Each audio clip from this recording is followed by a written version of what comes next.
Hey, everybody. I'm Chuck Esposito. He's Jason McCormick. That is Teaser, and this is another episode of Bookends. Last week, Jay, we talked about the dogs barking in week one.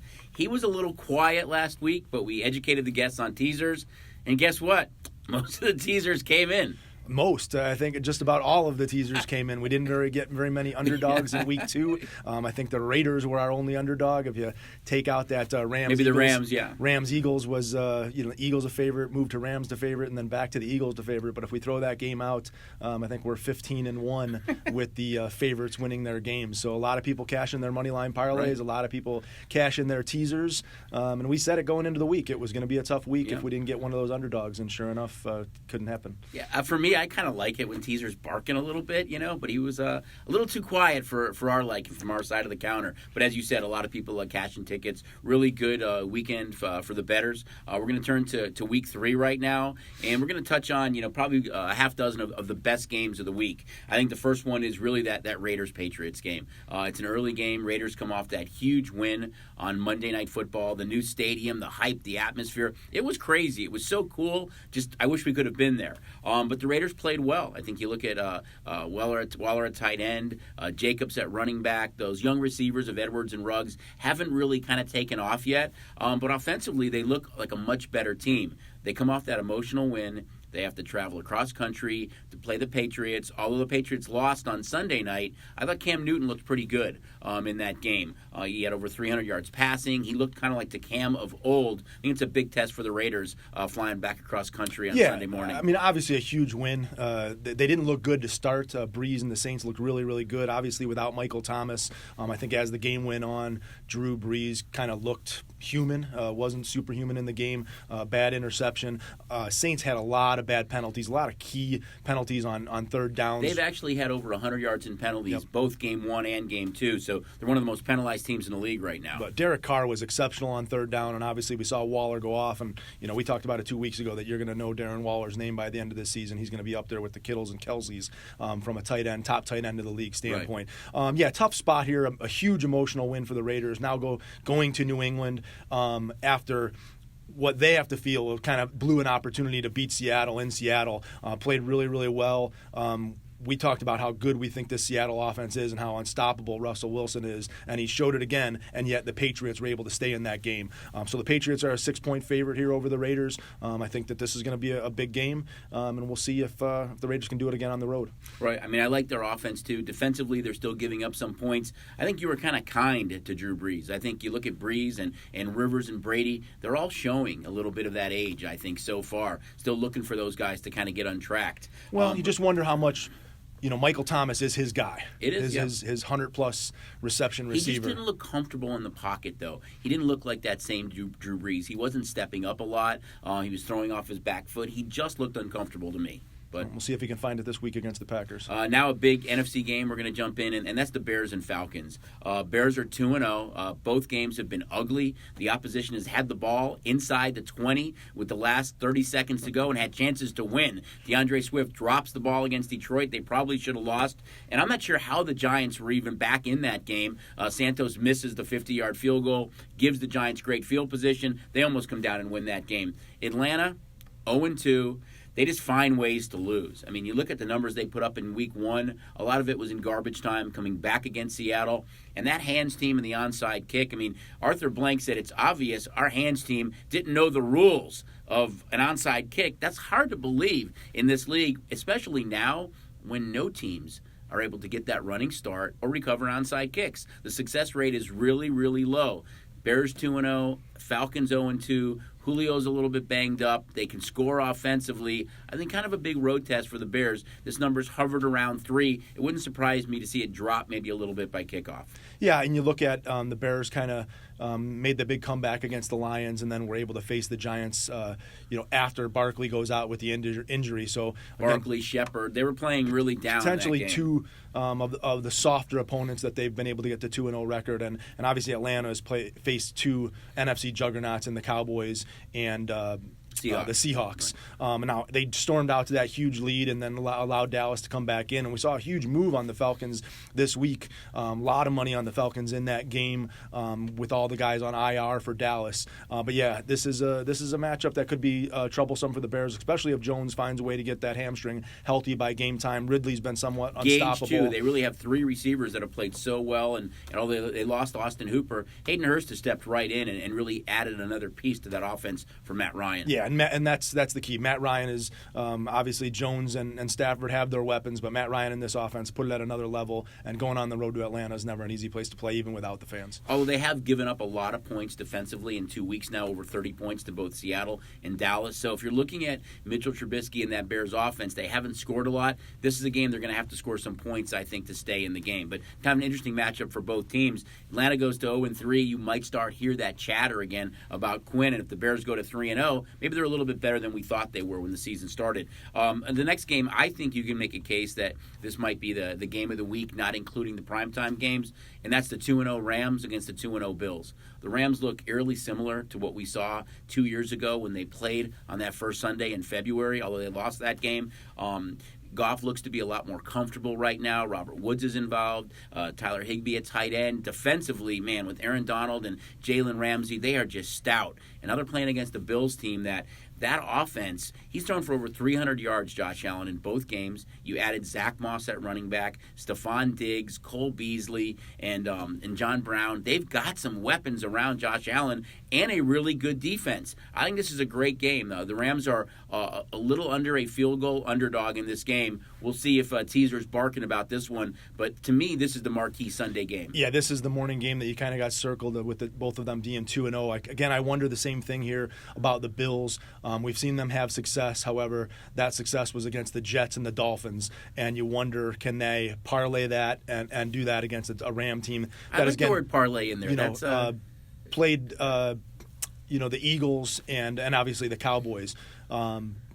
Eagles obviously banged up. I think the one thing that's a little bit interesting in this game, again, talking about the Bills playing two of the softer opponents and now kind of taking up a step up in class to the Rams, is the Rams with the COVID stuff having to go to Philadelphia, go back home, and then travel back to Buffalo for a 10 a.m. game. So this is an interesting spot for the Rams, see if how they handle that travel.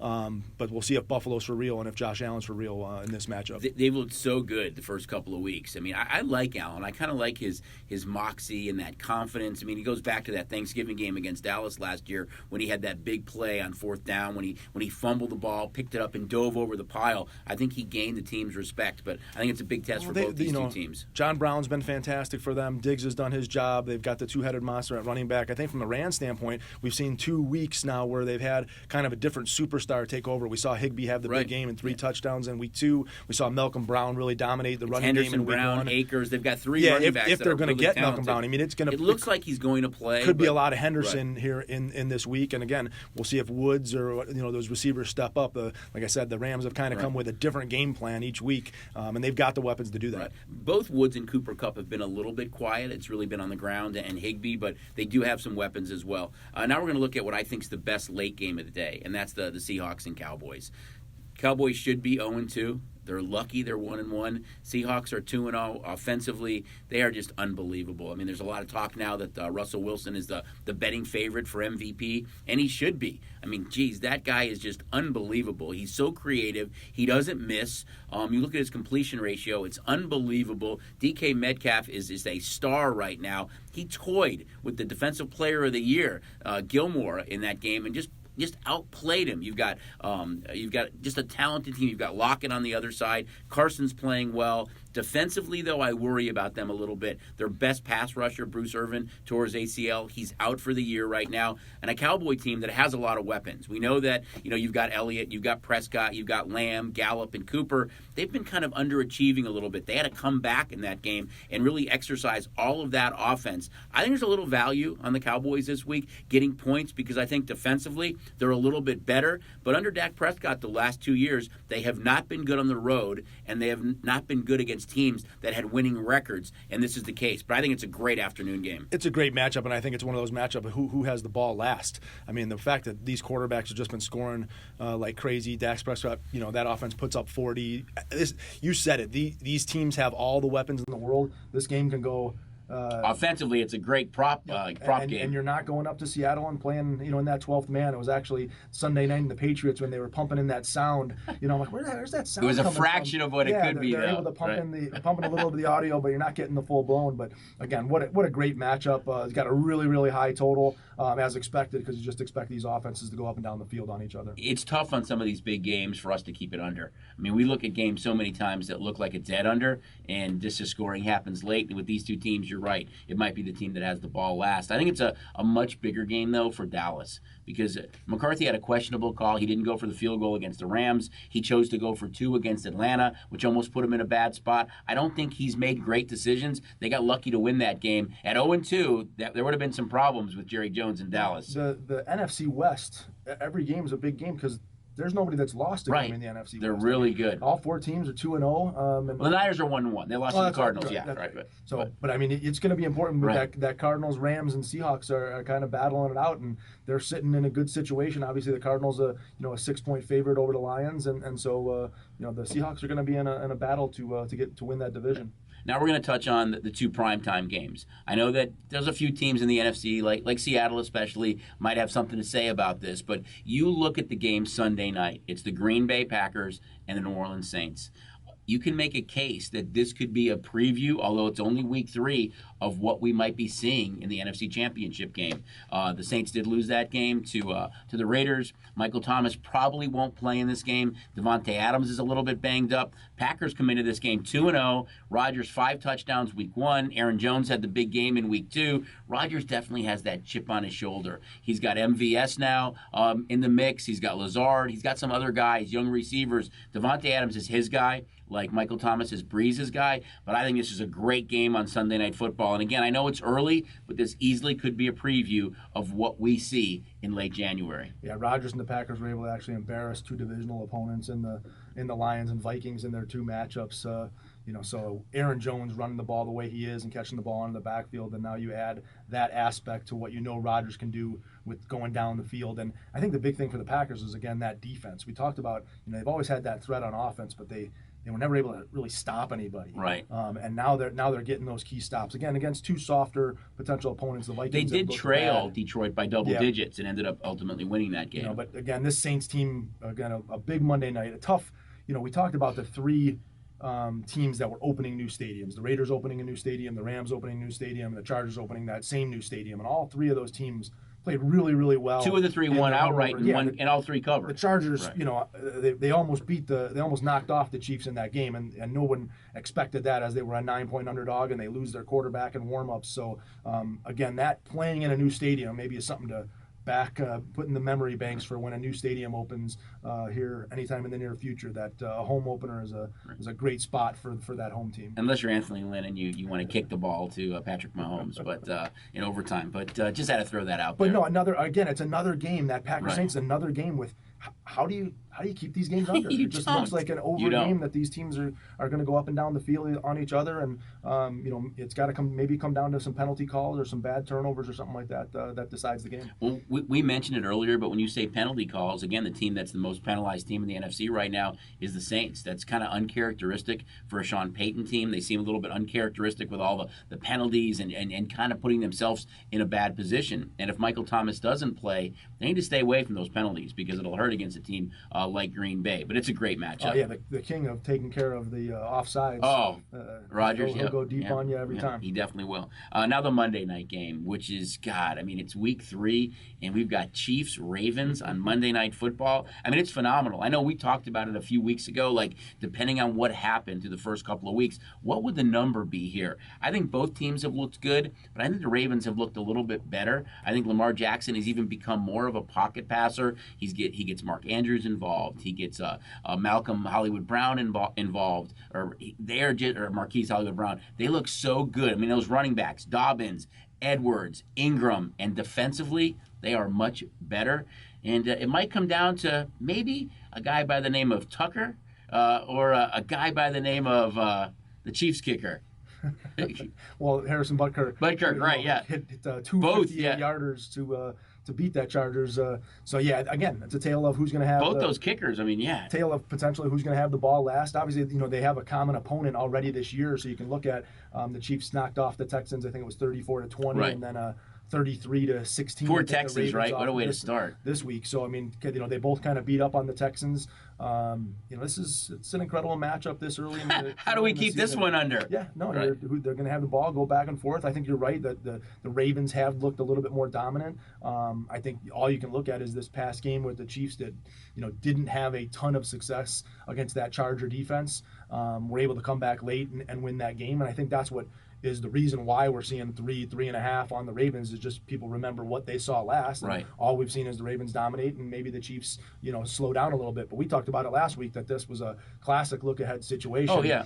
For the Chiefs as a 9-point favorite that they can go into LA, win that game, and maybe not have a full offense and maybe do a little bit more vanilla offense to not give a whole lot of tape to the Ravens to show them a lot of stuff. So, Monday night, I mean, this is a AFC Championship preview. I think both these games, the Sunday night and Monday night game, are both previews of what we could see if both teams kind of stay healthy. I think we have to look at some kind of cool props with Butker and Tucker. I think how much fun would that be? I mean, you think about what the Chiefs did. I mean, he made a 58-yarder earlier in the game. He kicked two 58-yarders to win it after the penalty, and actually a third 53-yarder penalty, and then 58 twice with the timeout. So yeah, and we had, talking about props, is we put up about 40 props just on the Raiders guys in the Monday night game. I think we had another, half a dozen or so on the Saints guys, which was a little bit tougher with Michael Thomas being out. But, we really jumped up that prop menu. We're going to do that again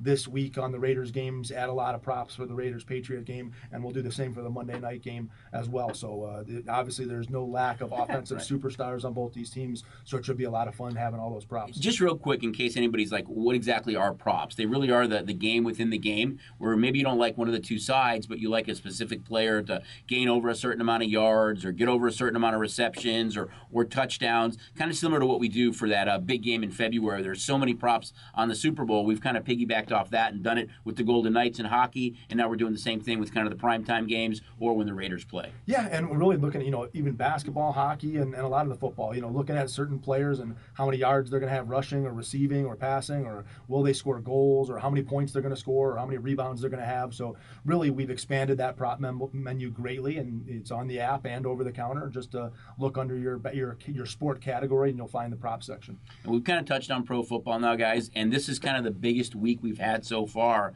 in college football. The Big 12 returns. There's a lot more games on the wagering menu than there was before. It's kind of fun to look up there and see a couple of pages of college football opposed to the 8 or 10 games we've had the last few weeks. Yeah, we've kind of highlighted the ACC a little bit here, and some Sun Belt action and some Conference USA action in American football, but we're finally getting the SEC on the board and a little bit more bigger of the Big 12 schedule. So I really look at it, this is really the first week of college football. Absolutely. You see the Alabamas and Georgias and Auburns on the board, so really excited about Saturday. And don't forget, we'll have all of our parlay cards available on Friday, and all the college games are on there too, so it's kind of a cool thing this weekend to add that. Now we're going to look at pro basketball. I mean, I'll be your hero, right? I mean, unbelievable. I mean, I think he's players under the age of 20 to score that many points in a postseason game. He's second to Magic Johnson. Yeah, it was a short list of like 5 guys. Oh, my God. Yeah. I think Rose was on that list, Jalen Rose, Magic Johnson, and I can't remember the player that was on. I think Jennings from the Bucks was on that list. But unbelievable, the performance last night. And Miami's up 3-1. They can hit. Butler's been really good. But you look at the way they played defense. It's been really, really impressive. And you're talking about Tyler Hero. We didn't. Right. Putting up 37 points was absolutely outstanding. He really dominated the game. The Heat have done it, kind of four-headed monster now that you're adding Hero into the scoring mix on a nightly basis with Butler, Abendeo, and they've just been. But Abendeo can play D too. I mean, I still look at that block, and to me that kind of changed the whole thing for them. I mean, defensively they are really stout, and if they do move on, I think it'll be interesting because they're so defensive-minded. I think they're the best defensive team of the 4 teams that are left. Yeah, and these games have been so. I mean, Miami's up 3-1, but they've really been close games. It's a shot here, a turnover here. I don't know that Boston's out of it. Jason Tatum played an absolutely incredible second half after scoring 0 points in the first half to get them back in the game. But it's really a bucket here, a bucket there, and then they kind of open it up. Even at the tail end of that game, a missed free throw or something like that, and Boston's able to sneak back into this. So both these teams are playing at a really, really high level. Like I said, it's just come down to who's making the key buckets, and we'll see if the Heat can close it out. Toughest game to win is that closeout game. We've seen Denver come back from 3-1 down to Utah and 3-1 down to the Clippers and come back and win those series. So we'll see if Boston can do the same thing. Now we're going to look out west. You look at the Lakers up 2-1. Denver gets back into this series with a win the other night. It's been kind of interesting, this series. It's almost been the prototypical zigzag where the Lakers win the first 2 games. Money came in on Denver in Game 3. They're able to win that game. So it's going to be interesting now, knowing that they're down 2-1. They were down 3-1 in the last 2 series before they came back. What do you think is going to happen in this series? Well, this is familiar territory. Game 4, up 2-1. The Lakers were in this exact situation against Portland in their first series and Houston in their second series, and of course won Game 4 in both of those series, I think by an average of 15 points. So they had a 3-1 series lead after winning Game 4 both times in their first 2 series. And the Nuggets, we know that they came back from 1-3 deficits. So against the Jazz and the Clippers, they were down 2-1 in both of those series and lost Game 4 to go down 1-3, and then came back and won the series. So if the picture has been painted, they're comfortable being down 3-1. This is a great spot for the Lakers. But this Nuggets team, again, they could have won Game 2. That AD shot to win it. They really dominated Game 3, and the Lakers had a huge comeback in that fourth quarter. But this Nugget team is not afraid. Their two-headed monster has been absolutely fantastic, and I think that it's the 2 big guys for the Lakers versus the 2 big guys for Denver. They're kind of canceling each other out, and then it's these other pieces of the puzzle, and who can have a big game can lead to that big night. Right. No, it's definitely been fun to watch. We'll see how it all plays out. Now we're going to move over to the ice. Tampa Bay has a big win last night. They're now up 2-1 in that series. Stamkos is back. He only plays a few shifts, but he scores a goal, which is crazy. It was the big return. Steven Stamkos hadn't played a hockey game since February 25th. What a boost for that team, though. Just kind of an emotional boost. Back, yeah, and then I think it was his second shift on the ice, he scores a goal, and you just saw that bench just go absolutely nuts. Not only did it give them a 2-0 lead, but to watch their inspirational captain leader get back on the ice and score a goal. And then he didn't come back. He only played about 5 shifts in that first period, and then didn't come back for the second and third period. So don't know exactly what happened there, but again, it was a huge lift. We'll see what happens in Game 4. I thought that there was some interesting tidbit about this series is that. Don't know how far back it goes, but I saw a stat that when the Stanley Cup has been tied 1-1, and the loser of Game 3 has actually come back to win 4 of the last 5 times that this situation has occurred. So don't write the Stars off. That's the case, right?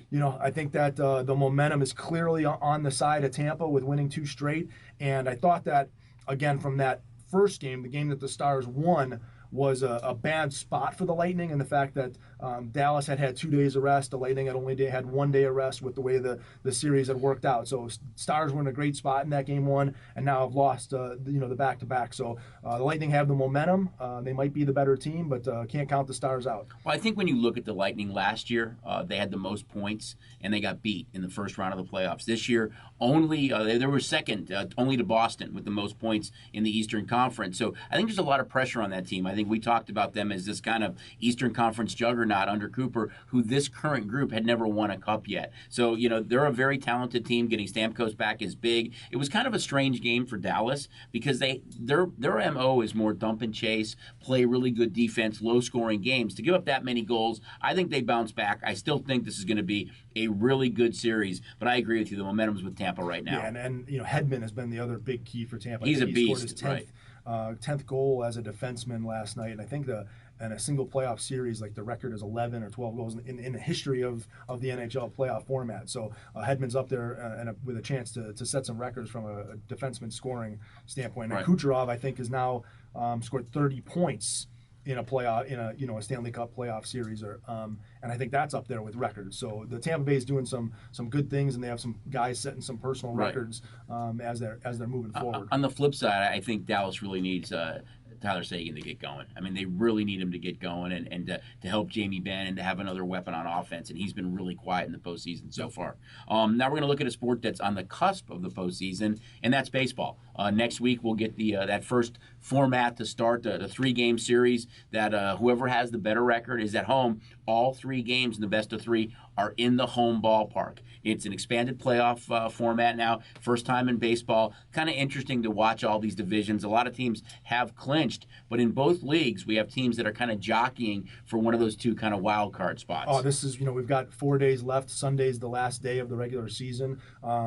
And we're not going to have any extra games after that. So it's going to go strictly on the mathematical formulas as to which team gets in. The American League is a little bit more set up than the National League. Right. We've still got kind of Toronto, Houston, the Angels and Mariners fighting for some final positioning there. The National League, however, though, is wide open. You've got the Marlins and Phillies battling it out for that second spot.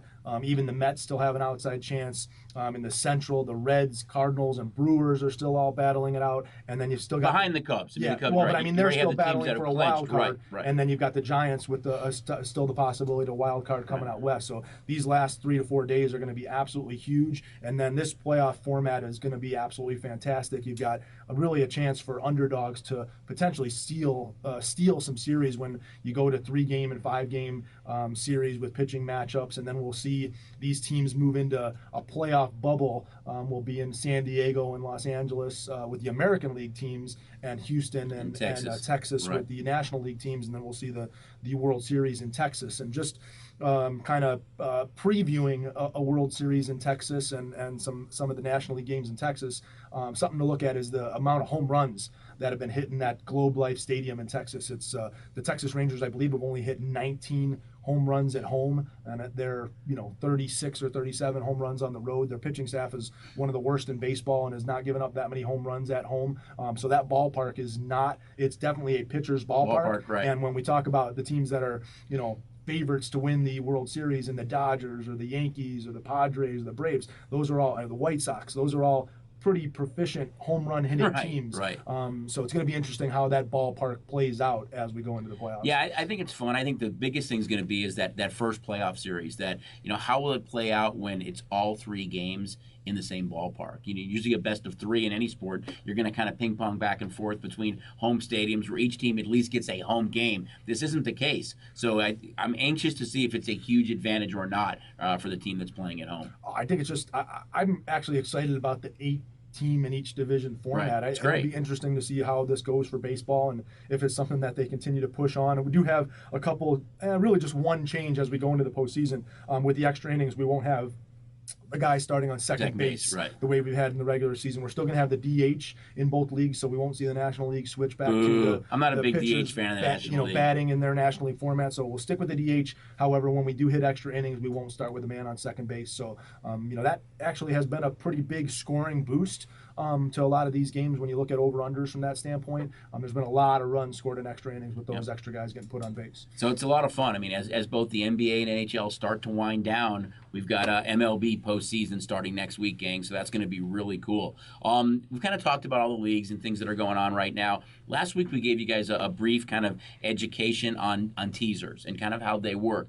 Another thing that we offer during football season is the ability for guests to buy a half a point or a point. You want to kind of break down that a little bit for us, Jay? Yeah, we obviously a lot of questions and buying a half and buying a full point. And obviously when you look at NFL football, maybe you had the Browns this week laying 5.5 and they go win by 5, and how you could have turned that losing ticket into a winning ticket by potentially buying a half point or buying a point. So if you're consistently out there and losing games by a half point or buying a point, or you think you like something, it's not only offered in pro football, but you can buy a half point. It's minus $1.10. If you buy a half a point, it goes up to minus $1.20. So instead of betting 11 to win 10, you're betting 12 to win 10. You can actually buy a full point. That'll cost you 13 to win 10. So you can go all the way from 5 to 6. And in football, if you go on 3 or cross 3 or go on to 7 and cross 7, obviously with the field goal and the touchdown, you pay a little bit of a premium. But again, you can buy a half a point, buy a full point in basketball. You can do it in totals. You can do it in NFL totals. You can do it on NFL sides. So, one of those key numbers when you're looking at touchdowns, or even as we go into basketball playoffs, where these points seem to be so very important, in particular the Heat-Boston series, where these games have been so tight. If you want to give yourself that point advantage. And the other big portion of our buying and selling half points is we also allow you to do that in parlays.